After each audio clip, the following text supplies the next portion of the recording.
Hello, I'm the Dark Master, and welcome back to the Kirby Right Back at Ya Retrospective. In today's installment, we shall be discussing episode 51, Kirby Takes the Cake, or as it's known in the Japanese original, Sentimental Kirby.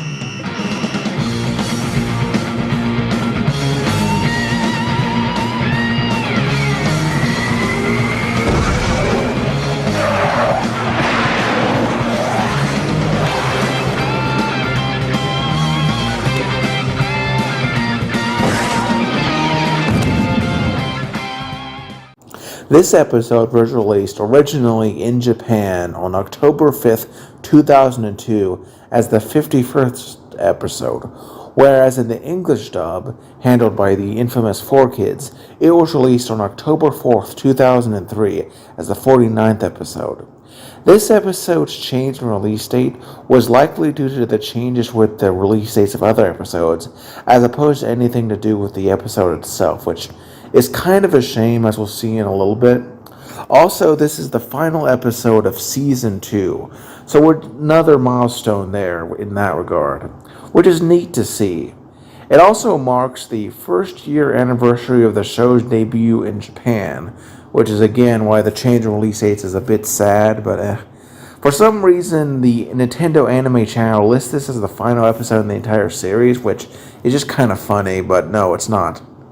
Indeed, the fact that this episode was the first year anniversary of the show's debut in Japan was actually relevant to the plot, as we shall soon see, but let us begin with the plot proper. The episode opens to Kirby waking up in sheer joy during the morning. He then runs from his house to Cappy Town. Arriving there, the Cappies all seem to be acting normally, with one of them talking to Tiff. Kirby runs over to them, friendly, but they all appear to be extremely scared and run away from the confused baby, as they leave him confused as he looks around the empty circle. The camera pans over to a nearby alley as we see that Tuff and the others are commentating on the situation, where we see the first change between the versions. In the Japanese original, the dialogue is a great deal more vague, and it's not explicitly stated what is going on until much later point in the episode, which we will get to that in this review in some time. However, 4Kids throws all the subtlety away in place of them just stating quite loudly and upfront that it is a surprise party, which honestly kind of ruins the plot of the episode. It would be kind of like if in Star Wars A New Hope, Vader said that he was Luke's father in the first 15 minutes. It just completely ruins the plot, and you gotta ask, why change that? What's the point? Then again, 4Kids thinks that this is a jelly donut, so really, are we shocked? The camera then cuts back to Kirby, who is utterly confused as the jazzy intro plays. After the jazzy intro, we then cut to Kirby, who has ended up on the property of the mayor, where we see him standing on sheep, as he watches Mayor Len Blustergas, Melman the Mailman, Tuggle, and Professor Curio working on something involving wood. Kirby goes over to greet them, but the mayor blows on his whistle, which causes all the sheep to rush into Kirby, as we see a massive sheep cover up what the group are working on, much to the chagrin of the people working. The mayor says to him that he's a little busy at the moment, with Professor Curio continuing on and saying that he hates to say it, but asks if Kirby could go somewhere else. In the English dub, this is changed to the mayor saying that this is not a place for him, with Professor Curio instead saying that they're busy and to run along. Indeed, this is also a major change between versions, as we shall see whenever Kirby is brushed off in the Japanese original, he is asked to quote-unquote go somewhere else, while the English dub changes this to have some of the interactions be a bit more personalized. Honestly, both versions have their merits. The Japanese original does better convey / reinforce the notion that Kirby is being asked to leave Cappytown, while the English dub is less repetitive and it is up to the viewer which one you like more. Personally, I like the Japanese version a bit more, but regardless, in both versions, Kirby wanders away before the mayor breathes a sigh of relief and the pile of sheep collapse like a pile of marshmallow fluff. We then cut to Kawasaki's as we see the next change between versions, as the kanji in his restaurant entrance flags have been airbrushed out. Honestly, it seems like a bit of a waste of a time on 4Kids' part, but I digress, so we've seen this in several previous episodes. We see Kawasaki preparing a birthday feast for Kirby, but after grasping a watermelon, he is shocked by Kirby, causing him to fling it into the air, which Kirby then consumes as it falls. Annoyed, he tosses Kirby out of the store. In the Japanese original, he says that he's busy and the store is closed, telling him to go somewhere else. Whereas in the English dub, 4Kids changes this to him saying that he can't be in the kitchen. Both are fine. We then see Kirby wandering down Cappytown Road as he passes Sheriff Bookums, who then blows on his whistle, which causes all the Cappies to flee into their homes, likely to protect the secret surprise we've talked about earlier. Kirby's a bit confused, but does manage to catch Chief Bookums before he escapes into his house. In the Japanese original, he said that he's busy and asks if Kirby could go somewhere else. Whereas in the English dub, 4Kids did, this was changed to him saying that he has a lot to do today, including gaining some donuts. Both are fine, though I do admit the English dub is a bit funnier, while the Japanese original is more in line with what the point is. In either version, we then cut to Castle Dedede, where we see the penguin dictator relaxing in the sun.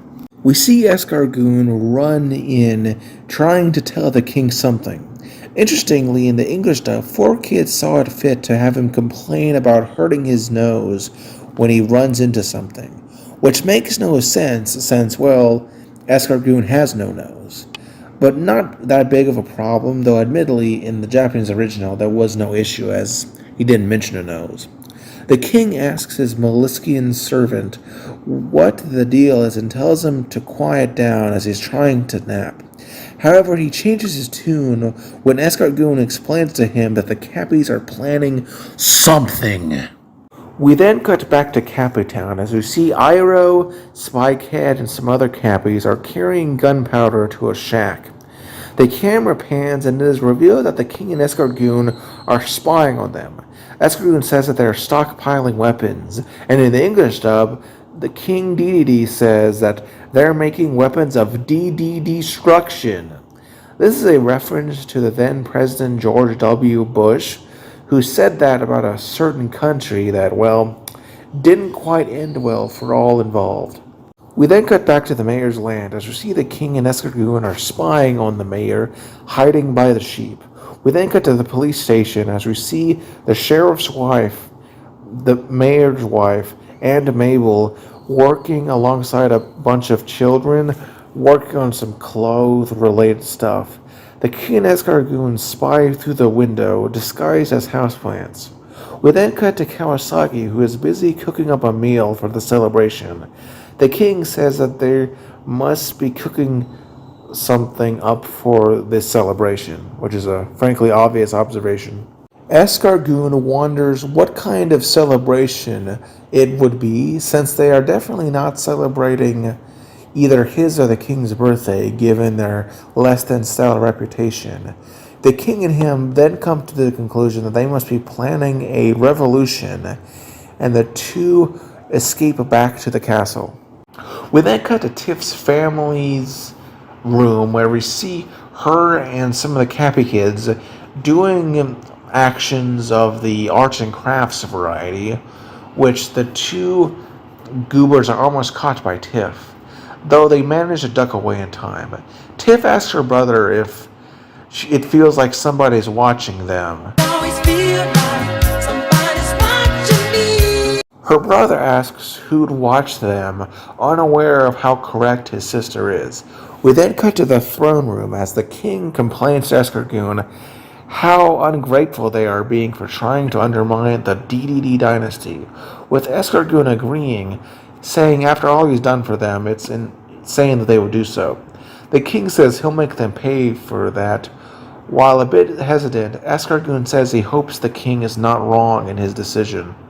The king assures Escargoon that he's not wrong and explains that via reused animation, clearly being used as a flashback to stuff we've just seen, he says that the mayor and associated Cappies are making ladders to invade the castle. He then says that Bookham's wife and the others are making a flag to raise after their victory.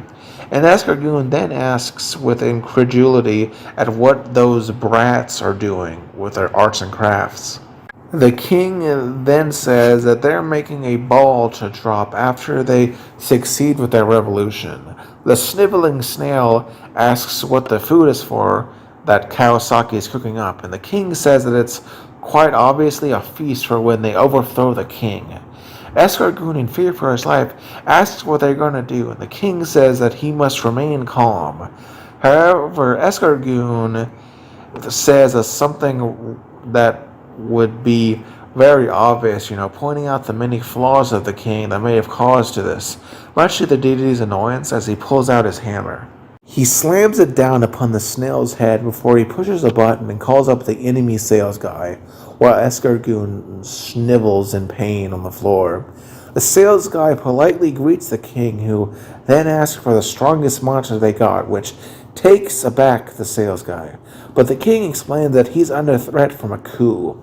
The sales guy says that he has got one, but warns the king that this monster is a bit of a slippery fella, which confuses the king, before the enemy sales guy clarifies that little guy gets confused easily, and sometimes cannot tell friend and foe, and will attack them alike, and warns the king to take care, but the king arrogantly assures the sales guy that he can handle the little monster. We then cut to Tiff, who is seen carrying Kirby out of the family's room. In the Japanese original, she says that she can't play with him right now and encourages him to go somewhere else, continuing that recurring line from earlier. In the English dub, this is changed to her saying that she's really busy and says bye-bye to him. Either version are fine, and Kirby is understandably confused by this. Tiff walks back into her room and says that it was quite the close call as Tuff and the Cappy kids emerge from hiding. Tuff asks if she managed to brush Kirby off. Tiff answers that she did and that if he gets in, he could ruin everything. Kirby hears parts of this muffled through the door and becomes sad. As he goes to leave, he bumps into King Dedede and Escargoon, who are doing their own thing. They too brush him off, even though he tries to hold on to him, and admittedly for completely different reasons that we already know about, but Kirby doesn't. Kirby recovers from his fall and, due to his innocent nature, becomes greatly saddened and goes to his home, where we see the wretched bird Takori talking to Kirby about the situation. Initially shocked that no one wants to play with Kirby, the sociopathic perching bird breaks out in laughter, laughing hysterically at Kirby's plight. Takori says the reason that nobody wants to play with Kirby is because nobody likes him, which is a lie, and shocks Kirby. Takori then proceeds to say that he is a pain in the back, and he's the only one who has the guts to say it, even though everyone believes it, twisting the knife further in by saying that he's nothing but trouble and ought to run away and scram. Kirby then packs his backpack, or furoshi as the term in Japan is referred to, and leaves Takori. Interestingly, there exists fan art that depicts what Kirby's supplies are, that being 2 slices of watermelon. Not a lot, but I'm sure Kirby could manage. Chikori finishes his gloating, and he then notices Kirby is gone and has the freaking audacity to ask where the boy went. Yeah, I really wonder, Chikori, after all you said about him, where he is, and how you all but told him to get lost. Truly, I wonder where he is, Chikori.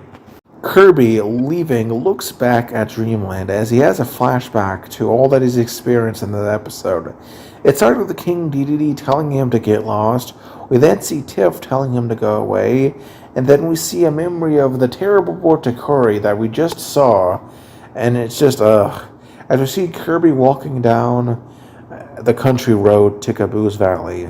Admittedly, it is just reused footage, but the way it's superimposed upon the moon, plus the more significant emotional impact, means it's not nearly as bad as the last time involving Dedede. We then cut back to Capitan as we see all the townspeople hard at work putting the final preparations in place for the surprise they are working on for Kirby. We see Tiff using a checklist as Tuggle and Samo work on the structure. Everything seems to be going well. That is, however, cut to an end when Dedede rolls up in his limousine. The mayor is shocked at his arrival, and Waddle Dees surround Tiff and the others with spears.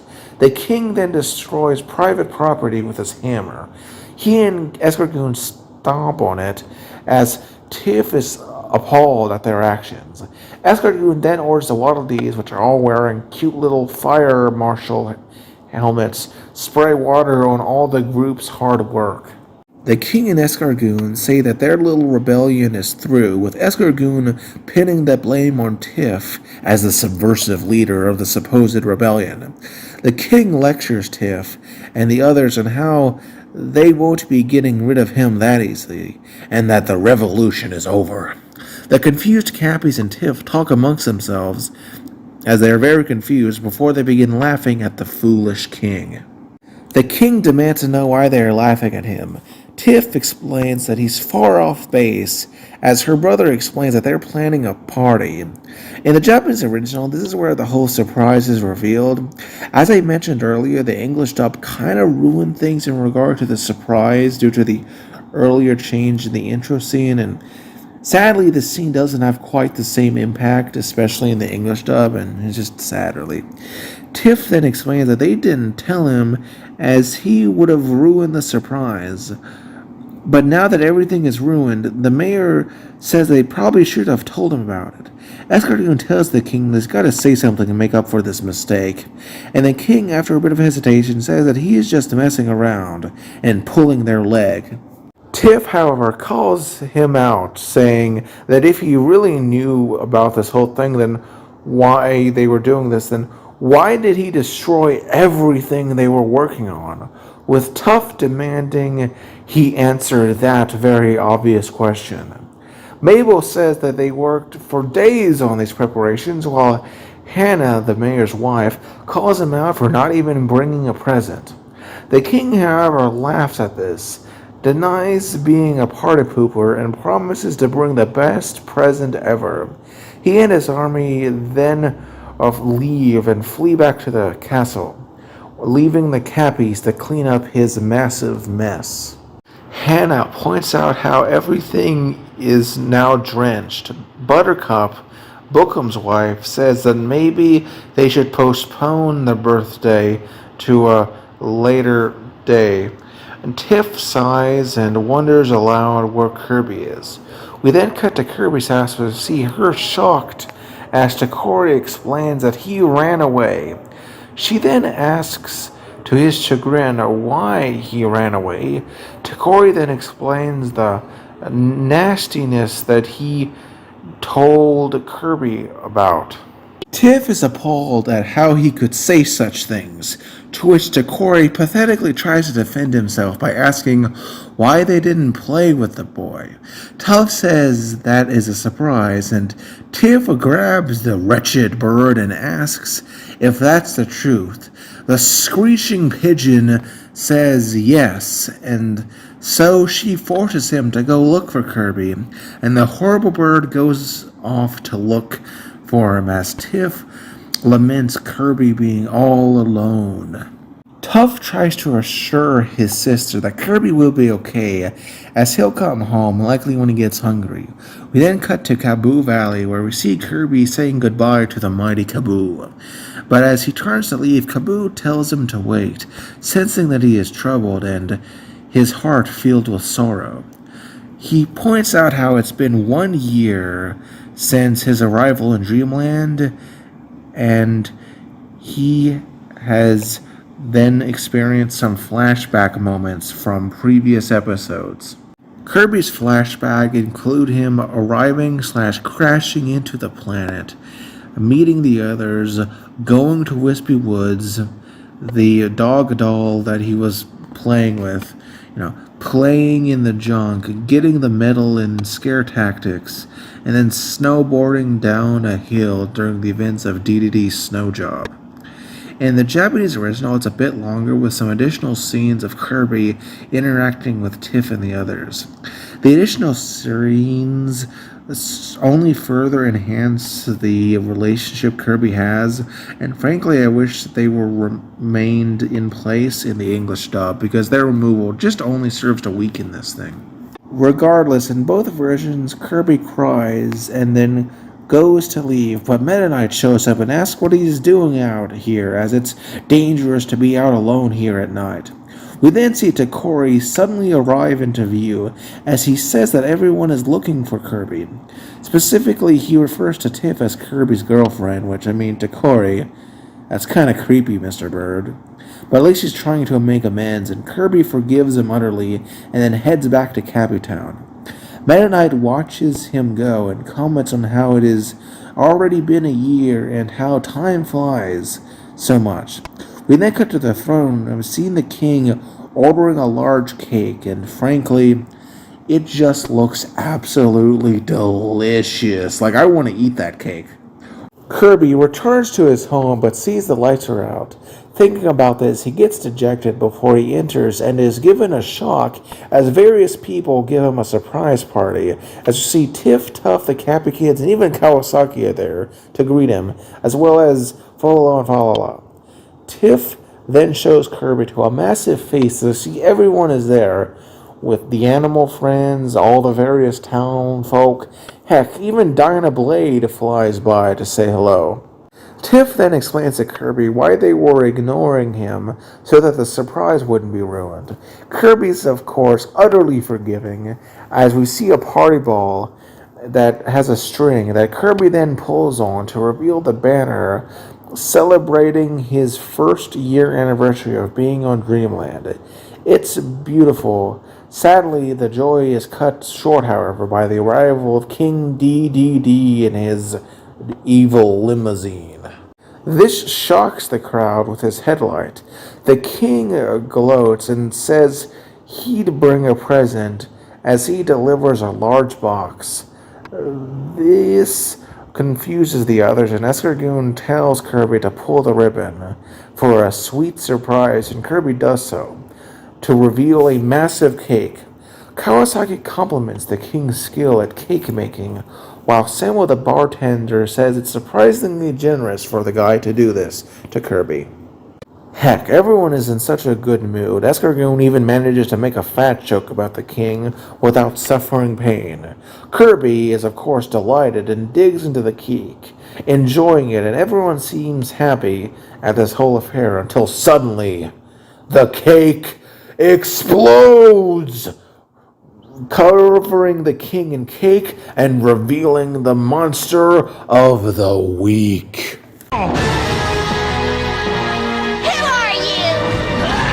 Seeing as the monster is introduced now, let's talk about him for a bit. This is Denja, or as he's known in the Japanese original, Dangerous Bomb. Really quite the utilitarian name there. I actually think the English dub gave him a better name. As you can see, he's a black cucumber-shaped thing with green feet. A completely new, unique design for the anime, but some have pointed out that it does bear a superficial resemblance to an in-game enemy named Jungle Bomb, which is a pineapple-shaped enemy that, much like this guy, also shoots bombs out of his head. This enemy, which is itself inspired by the real-life Mark II grenade, which itself was called the pineapple grenade due to its shape. This enemy, despite having a really decent design, sadly only appealed in one game, that being Kirby Superstar, and technically by extension its remake, Kirby Superstar Ultra for the DS. And it's a shame because I really think that his design and gameplay would work well in modern games, especially in 3D. And it just shows the common design ethos between the games and the anime. And it's just a real shame that for some reason modern Kirby games seem really hesitant to give the same copyability to multiple enemies to any significant degree. Danger is voiced in the Japanese original by noted voice actress Yuko Mizukatani, who also voiced Lady Like, Mabel, and other characters in the anime, as well as other anime characters like Aqua Crimson from Martian successor Nadesico, whatever the heck that is. In the original, Danja repeatedly says danger, danger, danger repeatedly, and frankly, even though it's a great voice actress, it's pretty forgettable in terms of performance. In the English dub, this is replaced by him just saying like gibberish monster noises. And I mean, it has about as much impact. It's one of those changes that doesn't really leave much of an impact on the viewer. Danger flings a bomb at Kirby, which blasts him away. Tiff manages to catch the poor baby, and then Danger begins throwing bombs at all of those that are present. The king reacts to this, as we shall see the final change between versions here. In the Japanese original, King had no idea that there was a monster hidden in the cake, with him saying that a beautiful woman was supposed to be inside. Askargoon asks if he ordered a monster while he was knocked out, and the king remembers what he did. In the English dub, 4Kids changed this so that now it acts like it's established that Dedede did this on purpose, saying that he's heard of women popping out of cakes, but this is way better.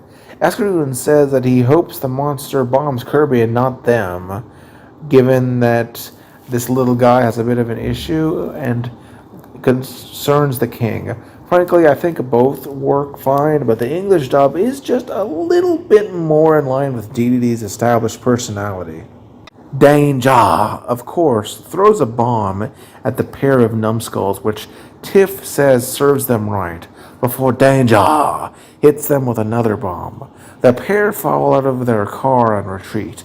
Kirby runs around and trying his best to dodge the various bombs, for Tiff tells him to suck it up, and he does so, sucking up one of the bombs out of Danger's hand to become...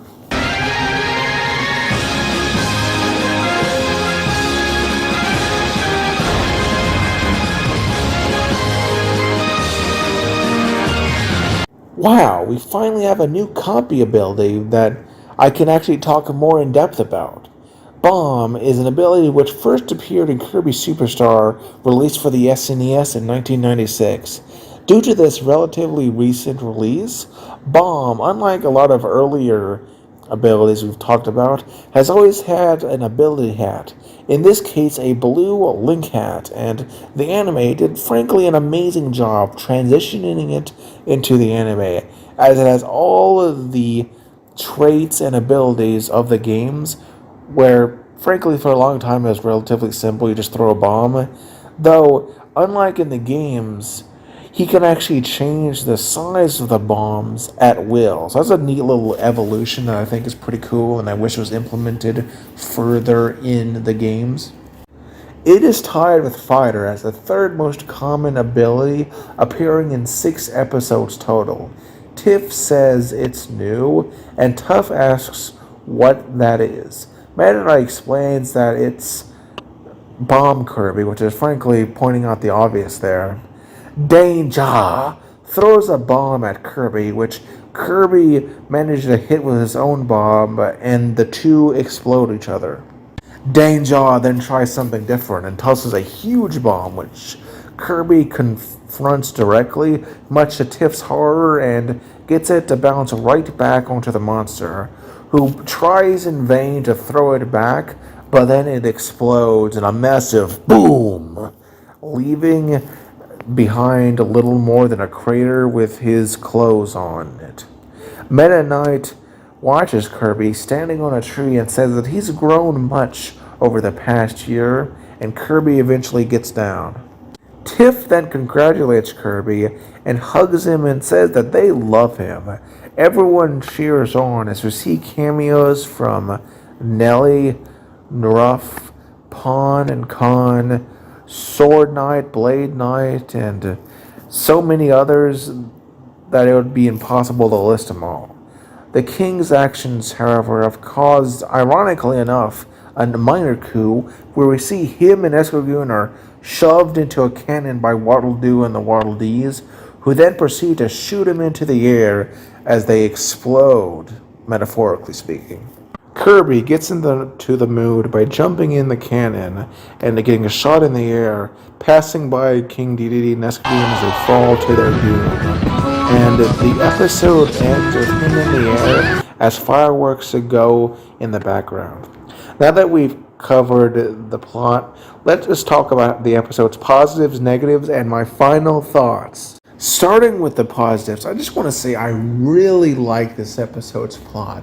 Not only does it serve as a proper growth of the characters involved, but I really like how much planning Nintendo did, specifically timing this episode in a manner that they would release it 1 year after the anime started, and sort of simulate the passage of time with the audience, which is something that I feel like a lot of just in general things don't really do. They don't really simulate the passage of time well, and this was fantastic, even if 4Kids slightly undermine that due to their messing around with release dates.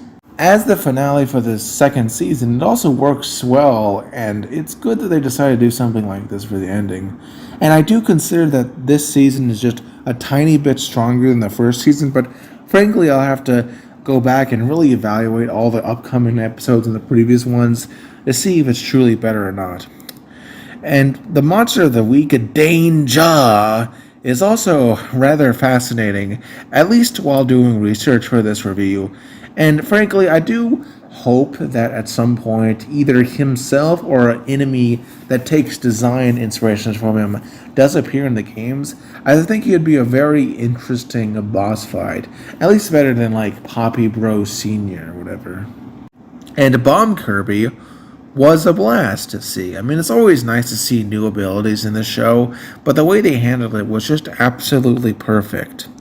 And I also thought that the antics involving Dedede's delusions of oppression were very astoundingly well done, and I think that it, alongside the main plot of the episode, really connected together beautifully. But it's here that I have some negatives to say. Firstly, the changes to dialogue that the English dub did kinda ruined the implications that led to Kirby running away, and the added scenes to Kirby's flashback were really strong, and it just kinda weakens the overall point by having those things changed and removed. In general, also, I thought that the episode kinda overused flashbacks. I mean, the two with Kirby were fine, but the one with King Dedede seemed like a gratuitous excuse to reuse footage, and frankly wasn't really needed. Also, this might not be surprising given some previous statements, but I cannot stand Takori here. He's at his absolute cruelest in the series, and yeah, I get that it was needed to push the plot forwards, but I just wish he had been, devoured by Kirby. And I'm just so sick of him, and he is horrible. And granted, looking forward, we have an entire episode dedicated to him, Buccaneer Birdie, but we'll get to that one, and I hate that part. And I just hate the character. He's just an unlikable sociopath. Just to play devil's advocate, though, and be a bit more objective, one complaint that I hear about this episode that I don't think is really valid is that people complain and ask about how Takori could have understood Kirby if all he says is Poyo.